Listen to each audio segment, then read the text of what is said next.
Halo semuanya. Jadi hari ini kami akan membahas bagaimana APBN pada tahun 2020. Hal tersebut berlandaskan Indonesia yang dihadapkan pada tantangan besar, di mana pada saat itu terjadi pandemi COVID-19 yang melanda Indonesia di tahun 2020. Virus ini menular cepat dan menguncang perekonomian nasional, sehingga pemerintah pun harus merespons dengan mengeluarkan anggaran besar-besaran termasuk bantuan sosial dan peralatan medis. Maka dari itu, diperlukan pengaturan anggaran sebagai instrumen penting dalam mengatur pendapatan dan belanja. Hal tersebut diwujudkan dalam pengalokasian APBN pemerintah pusat untuk mengatur keuangan Indonesia. Menurut pasal 1, 2, dan 3 UUD NRI 1945, APBN sendiri merupakan singkatan dari Anggaran Pendapatan dan Belanja Negara. Tidak hanya itu, Mulyawan menambahkan bahwa APBN merupakan rancangan keuangan yang dibuat oleh pemerintah untuk tahun ke depan dari persetujuan DPR yang bertujuan untuk meningkatkan kemampuan masyarakat. Anggaran APBN bersumber dari pajak seperti halnya PPN, PPH, dan bea cukai. Selain itu, terdapat PNB yang berasal dari BUMN dan penerimaan hibah. Lalu budget negara juga dikeluarkan untuk beberapa hal seperti organisasi, pelayanan umum, pertahanan, gaji pegawai, subsidi, atau BLT. Pengeluaran tersebut mencapai 2,59 triliun rupiah, sedangkan penerimaan negara menyusut ke 1,633 triliun rupiah selama tahun 2020. Oleh karena itu, dapat disimpulkan bahwa APBN memiliki peran yang sangat penting dalam mengatur keuangan negara, sehingga kebutuhan masyarakat dan perekonomian negara tetap dalam keadaan yang stabil. Oke, selanjutnya ada pendapatan negara yang ditargetkan mencapai 2.233,2 triliun rupiah, yang sebagian besar berasal dari penerimaan perpajakan sebanyak 1.865 triliun rupiah, lalu diikuti PNBP sebesar 367 triliun rupiah, serta hibah sebanyak 0,5 triliun rupiah. Dari sisi pengeluaran, belanja negara direncanakan mencapai 2.540,4 triliun rupiah, untuk belanja pemerintah pusat sebesar 1.683,5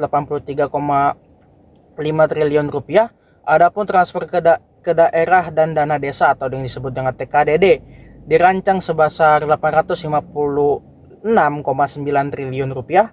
Defisit anggaran atau pembiayaan negara diperkirakan sebesar 307,2 triliun rupiah. Defisit ini setara dengan 1,76% terhadap produk domestik bruto atau yang disebut PDB. Secara keseluruhan, APBN 2020 ini diarahkan untuk mendukung pencapaian sasaran pembangunan nasional dengan tetap menjaga fleksibilitas agar mampu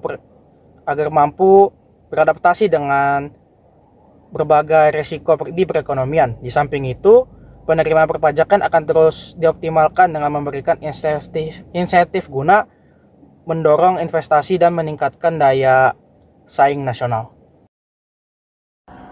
Di tengah pandemi COVID-19, pendapatan Indonesia mencapai sekitar 1,669 triliun rupiah dengan penerimaan dalam negeri sebanyak 1.698 rupiah, termasuk pajak, PPH, PPN, bea cukai, dan yang lain-lain, yang paling besar sebanyak 1,371 triliun rupiah, pajak perdagangan nasional sebesar 33 triliun rupiah, PNBP sebesar 294 triliun rupiah, dan hibah sebesar 1,3 triliun rupiah. Hal tersebut tidak sesuai target awal pemerintah. Sedangkan pengeluaran APBN mencapai 2,739 ribu triliun rupiah dengan belanja pemerintah pusat, belanja pegawai, barang, modal, subsidi, belanja hibah, bansos, dan lain-lain sebesar 1,975 triliun rupiah, dan TKDD, dana perimbangan, insentif daerah, dan lain-lain sebesar 763 triliun rupiah. Nah, demi merealisasikan anggaran keuangan negara, pemerintah pun banyak menerapkan kebijakan. Seperti halnya terjadi berbagai peningkatan sektor yang diperlukan dengan realokasi anggaran APBN. Contohnya yaitu dalam sektor kesehatan, di mana pemerintah menambah anggaran untuk pembelian APD atau alat pelindung diri, dan juga obat-obatan, serta pembangunan rumah sakit. Tidak hanya itu, ada pula di dalam sektor sosial, di mana pemerintah pun melakukan insentif pajak dan sistem bansos untuk masyarakat yang terdampak COVID-19 dalam bentuk PBIJKN KIS, sembako, BLT, program keluarga harapan, pengobatan gratis, serta subsidi listrik maupun pulsa bagi para murid. Semua hal tersebut pun diupayakan untuk membantu dalam menjaga daya beli masyarakat. Namun nyatanya, pertumbuhan ekonomi Indonesia tahun 2020 yang awalnya ditargetkan 5,3% turun sampai minus 2,07%.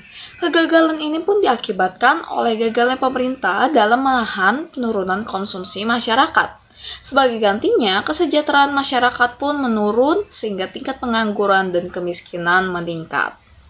Maka dari itu, diperlukan strategi pengelolaan anggaran yang lebih responsif, efisien, dan tepat sasaran agar anggaran negara benar-benar mampu menjadi penopang utama dalam menjaga daya beli serta mendukung pemulihan ekonomi nasional. Saran sebagai bentuk evaluasi APBN pada tahun 2020 yaitu dengan menyusunnya lebih transparan. Hal ini dikarenakan kebanyakan BLT yang dananya berasal dari belanja negara itu terkena kasus korupsi, sehingga bantuan tersebut tidak sampai kepada masyarakat.